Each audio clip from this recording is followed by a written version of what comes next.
सुप्रभात। जय श्री कृष्ण। गत अध्याय में हमने यह जाना कि अव्यक्त स्वरूप में जो आसक्त मन है, उनका दुख, उनका कष्ट, उनका क्लेश कहीं अधिक होता है उनकी अपेक्षाकृत जो साकार स्वरूप में कृष्ण को अथवा ईश्वर को मानते हैं।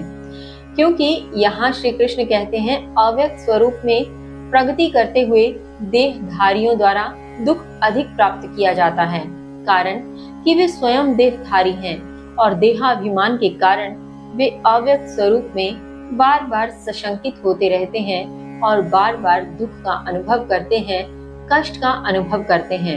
वहीं श्री कृष्ण यह बताते हैं, यह कहते हैं, लेकिन ऐसे भक्तगण जो अपने सभी कर्मों का त्याग कर दें, मुझ में और मुझ में ही आसक्त होते हुए ध्यान करते हुए मेरा पूजन करते हैं, ऐसे भक्तगणों का परिणाम श्री कृष्ण क्या बताते हैं, आइए जानते हैं। श्लोक संख्या 7।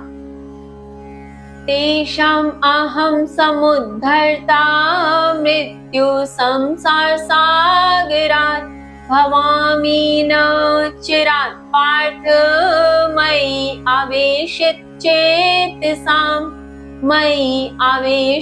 चेतसाम्। श्री कृष्ण कहते हैं, उनका मैं मृत्यु संसार सागर से उद्धार करने वाला होता हूँ। हे पार्थ, मुझ में स्थिर मन वालों का उद्धारक दीर्घ काल से नहीं अर्थात शीघ्र ही होता हूँ।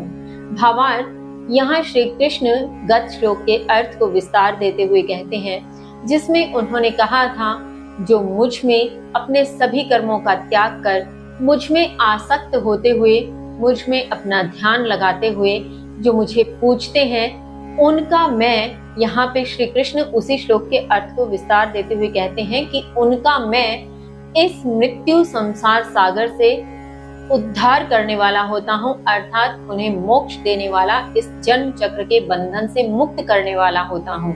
साथ ही श्री कृष्ण कहते हैं, हे पार्थ, हे पृथा के पुत्र, मुझ में स्थिर मन वालों का उद्धारक यानी उद्धार करने वाला मैं शीघ्र ही अर्थात दीर्घ काल से नहीं होता। जो न चिरात का अर्थ आया था, न चिरात अर्थात दीर्घ काल से नहीं, या इसके विलोम स्वरूप हम कह सकते हैं शीघ्र ही।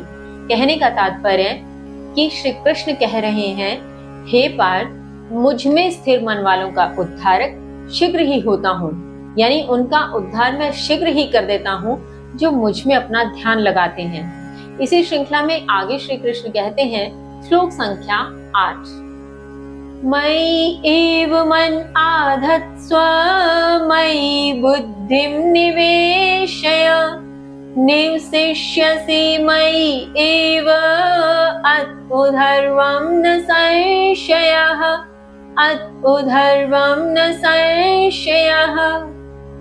श्री कृष्ण कहते हैं, मुझ में ही मन को स्थिर कर, मुझ में ही बुद्धि को निवेश कर, इसके पश्चात संदेह नहीं कि मुझ में ही निवास करेगा।